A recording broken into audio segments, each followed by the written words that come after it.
of the world's largest economies are now slowing down. दुनिया भर में आर्थिक असुरक्षा का घेरा बढ़ता जा रहा है। ब्रिटेन से आने वाली खबरों पर नजर रखिए, वहां दुकानें और बिजनेस के बंद होने की आंधी चल रही है। Top story tonight, a day after the IMF warned that the global recession could deepen even further.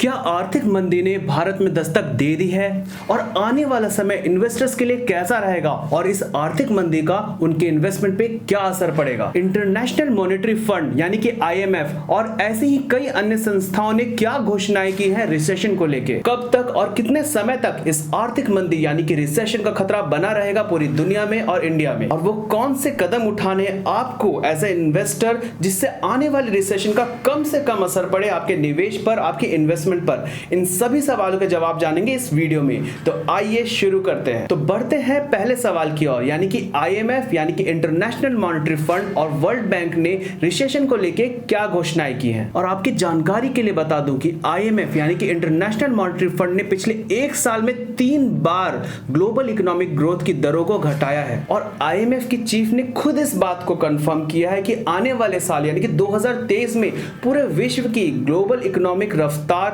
काफी धीमी रहने वाली है, जिसका प्रमुख कारण है आर्थिक मंदी यानी कि रिसेशन। और इस बात की सच्चाई का पता हमें इससे चलता है कि दुनिया की बड़ी बड़ी इकोनॉमी धीरे धीरे धीमी पड़ती जा रही है, नेगेटिव GDP ग्रोथ में जा रही है। और आप यहां पे देख सकते हैं कि पिछले 2 क्वार्टर से अमेरिका की GDP की रफ्तार बहुत कम हो गई है, नेगेटिव में चली गई है। इस साल के पहले क्वार्टर में अमेरिका की ग्रोथ रेट है -1.6% और दूसरे क्वार्टर में -0.6%। और अगर हम यूनाइटेड किंगडम की ग्रोथ रेट को देखें तो ये लगातार आपको घटते हुए दिखाई देगी और इस साल के पहले क्वार्टर में ये घटकर 0.7% हो गई, जो और घटकर यानी कि सेकंड क्वार्टर में यानी कि लेटेस्ट क्वार्टर में 0.2% रह गई है। अगर हम यूरोपियन यूनियन की ग्रोथ रेट को देखें तो ये भी सिमिलर पैटर्न में आपको घटते हुए दिखाई देगी और पिछले 2 क्वार्टर में इसकी ग्रोथ सिर्फ 0.7% और 0.8% रह गई है। और अगर हम चाइना की बात करें तो इसकी भी ग्रोथ कुछ खास दिखाई नहीं दे रही है। पिछले कुछ क्वार्टर्स में इसकी ग्रोथ लगातार 2% से नीचे रही है और लास्ट क्वार्टर में तो काफी कम हो गई, माइनस में चली गई, नेगेटिव ग्रोथ किया है इसने -2.6% का। और इन्हीं फाइनेंशियल इंस्टीट्यूशन द्वारा जो ग्रोथ का अनुमान है साल 2023 के लिए वो कुछ इस तरह है। यूनाइटेड किंगडम को 0.5% की ग्रोथ रेट से बढ़ते हुए देखा जा सकता है साल 2023 में, फ्रांस को 1% की रफ्तार से, अमेरिका को 1% की रफ्तार से, ब्राजील को 1.1% की रफ्तार से, चीन को 4.6 की रफ्तार से और इंडिया को 6.1% की रफ्तार से बढ़ते हुए देखा जा सकता है 2023 में। और इन सभी डेटा को देखने के बाद एक बात तो क्लियर है कि चाहे अमेरिका हो, यूरोप या फिर चाइना, ये सभी देश, ये सभी आर्थिक महाशक्तियां धीरे धीरे आर्थिक मंदी की चपेट में आना शुरू हो चुकी हैं, यानी कि रिसेशन ने इन सभी देशों में दस्तक दे दी है। और IMF के अनुसार इस आने वाली रिसेशन के लिए, आने वाली आर्थिक मंदी के लिए 2 रीजन बहुत ज्यादा रिस्पॉन्सिबल है, वो है कोविड-19 और रशिया यूक्रेन वॉर। वो कैसे, आइए जानते हैं। कोविड-19 जैसा कि हम सभी जानते हैं पूरे वर्ल्ड में लॉकडाउन्स लगे, जिसके कारण आर्थिक गतिविधियां बिल्कुल बंद हो गई थी, आर्थिक व्यवस्था चरमरा गई थी, नौकरियां कम हो गई थी और साथ ही साथ बढ़ी हुई डिमांड के कारण इन्फ्लेशन रेट हाई हो गया था।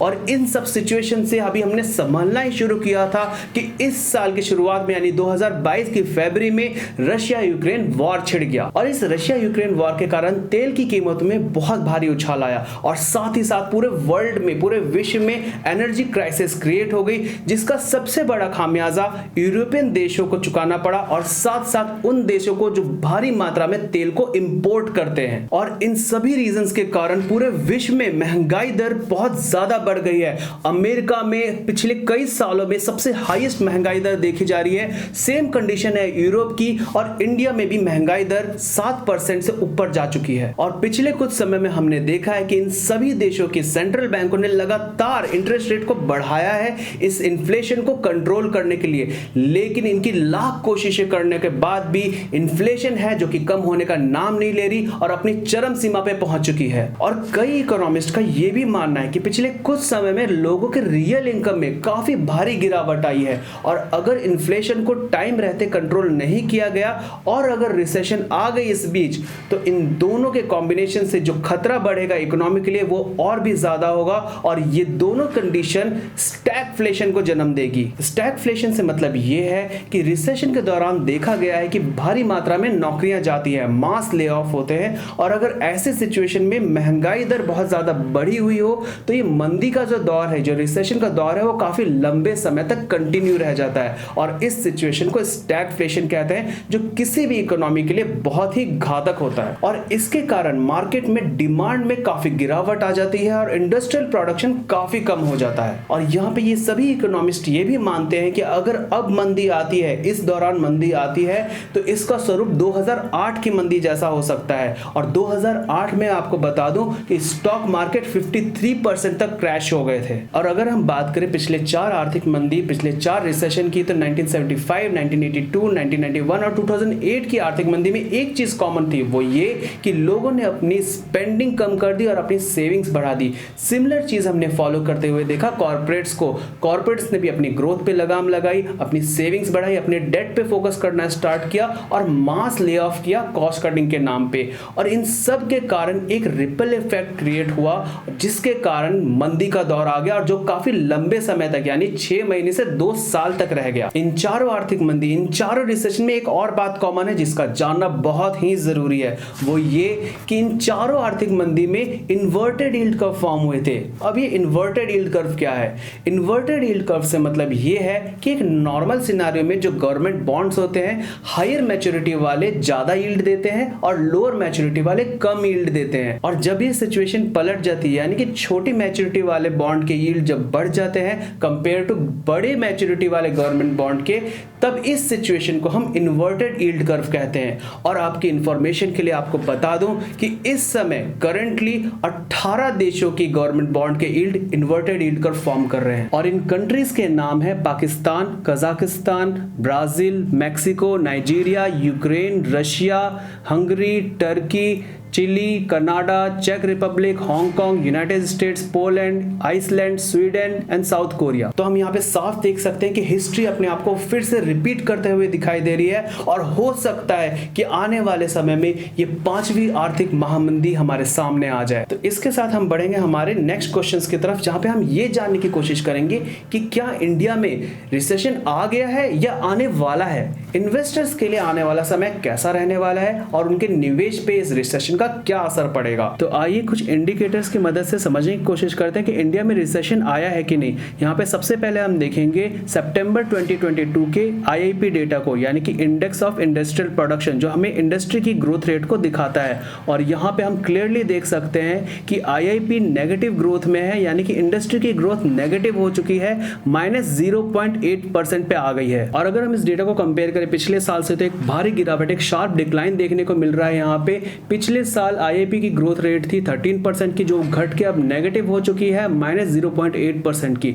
अगर हम सेक्टर वाइज इस ग्राफ में देखें तो क्लियरली देख सकते हैं कि सभी सेक्टर में आपको बहुत शार्प डिक्लाइन देखने को मिल रहा है उनकी ग्रोथ रेट में, और यहाँ पे कुछ सेक्टर्स में बहुत ज्यादा नेगेटिव ग्रोथ देखने को मिल रहा है। वहीं पे अगर हम इस डेटा को पिछले साल से कंपेयर करें तो पिछले साल जहाँ पे इन सभी सेक्टर की ग्रोथ डबल डिजिट में थी, वहीं पे अगर हम इस साल के अगस्त के डेटा को देखें तो यहाँ पे या तो सिंगल डिजिट में ग्रोथ है या फिर माइनस में ग्रोथ है। नेक्स्ट इंडिकेटर है रुपए की वैल्यू में भारी गिरावट का आना, और पिछले एक साल में रुपए की वैल्यू 10% से भी ज्यादा घट गई है और करंटली $1 की वैल्यू है 82.42 रुपीज, जो आज तक का सबसे उच्चतम स्तर है। इस गिरती हुई रुपए की वैल्यू के साथ भारत को तेल की बढ़ी हुई कीमतों का खामियाजा चुकाना पड़ेगा, क्योंकि भारत में 85% तेल इंपोर्ट किया जाता है और जैसा कि पेमेंट डॉलर में करनी है, तो जितना ज्यादा डॉलर मजबूत होता जाएगा उतनी ज्यादा कीमत भारत को चुकानी पड़ेगी तेल के इंपोर्ट के लिए। और इस मुसीबत में आग में घी डालने का काम किया है ओपेक देशों ने, जिन्होंने ये तय किया है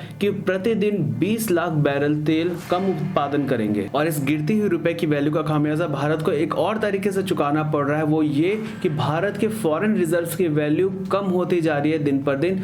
पिछले महीने इसकी वैल्यू 52 लाख करोड़ थी, जो अक्टूबर के महीने में घट के 45 लाख करोड़ हो गई है, यानी कि 7 लाख करोड़ से भी ज्यादा की गिरावट देखी जा रही है, जो अर्थव्यवस्था के लिए बहुत बड़ी चिंता का विषय है और आशंका जताई जा रही है कि आने वाले समय में यह और कम हो जाएगी। और हम ये भी देख सकते हैं कि पिछले कुछ महीनों में भारत के एक्सपोर्ट्स में काफी बड़ी गिरावट देखने को मिल रही है, जो कि अर्थव्यवस्था के लिहाज से अच्छे संकेत नहीं है। और current account deficit, trade deficit और फिस्कल डिफिसिट भी काफी ज्यादा बढ़ते हुए दिखाई दे रहे हैं कुछ महीनों में। अगर हम ग्रोथ रेट की डेटा पे ध्यान दें तो वर्ल्ड बैंक ने भारत की ग्रोथ रेट को 7.5% से घटाकर 6.5% कर दिया है, जो कि 13% से ज्यादा की गिरावट है। ओसीडी की ग्रोथ प्रोजेक्शन देखें 2022 में भारत के लिए तो वो 6.9% है। भारत में अनएम्प्लॉयमेंट रेट काफी तेजी से बढ़ रही है और कई स्टेट्स में ये डबल डिजिट में जा चुकी है।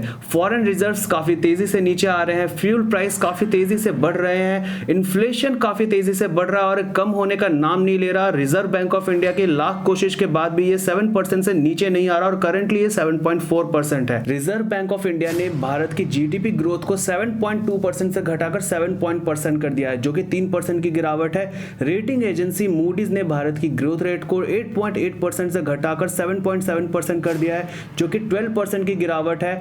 इंटरनेशनल मॉनेटरी फंड ने भारत की ग्रोथ रेट को 8.2% से घटाकर 7.4% कर दिया है, जो कि 10% की गिरावट है। United nation conference on trade and development ने अनुमान लगाया है कि अगर भारत में मंदी आती है, रिसेशन आता है, तो भारत की जीडीपी 5.7% तक पहुंच सकती है। स्टेट बैंक ऑफ इंडिया ने भी भारत की जीडीपी की ग्रोथ को 7.5% से घटाकर 6.8% कर दिया है, जो कि 9% से ज्यादा की गिरावट है। और ये सारी बातें सिर्फ एक तरफ इशारा कर रही हैं, वो ये कि काफी तेजी से रिसेशन अपने कदम पूरे वर्ल्ड में पसार रहा है और इसका इंपैक्ट अब भारत की इकोनॉमी में भी देखा जा सकता है। लेकिन बाकी वर्ल्ड के मुकाबले अगर भारत की स्थिति को देखें तो भारत काफी मजबूत नजर आ रहा है। वर्ल्ड की कोई भी प्रेडिक्शन उठा लीजिए, उसमें भारत की ग्रोथ रेट सबसे ज्यादा दिखाई दे रही है compare to rest of the world. और इन्वर्टेड यील्ड कर्व की बात करें तो इंडियन गवर्नमेंट बॉन्ड पे इसका अभी तक कोई असर नहीं देखा जा सकता है। लेकिन इस स्टेटस को कितने समय तक भारत बरकरार रख पाता है वो देखने लायक होगा, क्योंकि जैसे जैसे रिसेशन का खतरा पूरे वर्ल्ड में बढ़ता जाएगा, उसका इंपैक्ट भी भारत पे उतना ही ज्यादा बढ़ते जाएगा। और भारत में ऑलरेडी अनएम्प्लॉयमेंट रेट काफी ज्यादा है और साथ ही साथ इन्फ्लेशन भी बहुत तेजी से बढ़ रही है, तो स्टैगफ्लेशन का भी खतरा भारत के ऊपर मंडरा रहा है। और स्टॉक मार्केट पे इस रिसेशन के इंपैक्ट की बात करें तो एग्जांपल के रूप में 2008 की मंदी हम ले सकते हैं, जहां पे यूएस में लहमान ब्रदर्स की क्रैश के बाद जो बबल फूटा, उसमें यूएस मार्केट में 53% से ज्यादा की गिरावट आई, तो उतनी ही गिरावट हमारे इंडियन शेयर मार्केट में भी देखी गई। और अगर फिर से पांचवी बार ये मंदी आती है तो जो असर इसका वर्ल्ड के स्टॉक मार्केट में दिखेगा, सिमिलर इंपैक्ट आपको उसका इंडियन स्टॉक मार्केट में भी देखने को मिलेगा गिरावट के रूप में। तो यहाँ पे इन्वेस्टर्स को काफी सावधान रहने की जरूरत है। और इसके साथ हम बढ़ते हैं हमारे लास्ट क्वेश्चन की तरफ, यानी कि इन्वेस्टर्स को वो क्या स्टेप्स लेने हैं, वो कौन से कदम उठाने चाहिए जिससे इस आने वाली रिसेशन का कम से कम इंपैक्ट पड़े उनके इन्वेस्टमेंट पोर्टफोलियो पर। तो यहाँ पे निवेशकों को जो सबसे पहला कदम उठाना है इस रिसेशन के दौरान, वो है कि अपनी सेविंग्स को ज्यादा से ज्यादा बढ़ाने की कोशिश करें और अपनी स्पेंडिंग्स को कम करें, क्योंकि अगर मंदी आती है तो ऐसी सिचुएशन में ये काफी लंबे समय तक इसका इंपैक्ट छोड़ जाती है और बहुत स्लो रिकवरी ग्रोथ रेट होती है 6 महीने से 2 साल तक। तो ऐसे में बहुत जरूरी हो जाता है इन्वेस्टर्स के लिए, निवेशकों के लिए, कि वो अपने पोर्टफोलियो का एक बड़ा हिस्सा कैश के रूप में बैंक में रखें और 100% इक्विटी एक्सपोजर से बचें। और सभी इन्वेस्टर्स को मिनिमम 1 से 2 साल के लिए इमरजेंसी रिजर्व भी बना के रखना है। वो इसलिए कि रिसेशन में देखा गया है कि स्टॉक मार्केट में भारी गिरावट आती है। 2008 के स्टॉक मार्केट में स्टॉक मार्केट 50% से भी ज्यादा नीचे गया था और ऐसे केस में आपका जो लगाया हुआ कैपिटल है उसकी वैल्यू काफी कम हो जाती है। और इस केस में अपने इन्वेस्टमेंट को तोड़ने से बचने के लिए आपके पास कैश का होना बहुत जरूरी है। अगर ये रिसेशन लंबे समय तक रहा, यानी कि 6 महीने से 2 साल तक अगर ये रहता है, तो इस बीच में आपको कैश फ्लो की कोई कमी नहीं आएगी। और अगर ये रिसेशन शॉर्ट पीरियड में भी रहा, यानी 3 से 6 महीने में ये कवर हो जाता है, तो इस सिचुएशन में जो नई अपॉर्चुनिटीज मार्केट में आपको मिलेगी उसमें इन्वेस्ट करने के लिए आपके पास इनफ कैश फ्लो होगा। और सबसे इंपॉर्टेंट बात ये कि कोई भी सेक्टोरल बेट लेने से पहले या एक मोस्ट लमसम बहुत बड़ी अमाउंट मार्केट में लगाने से पहले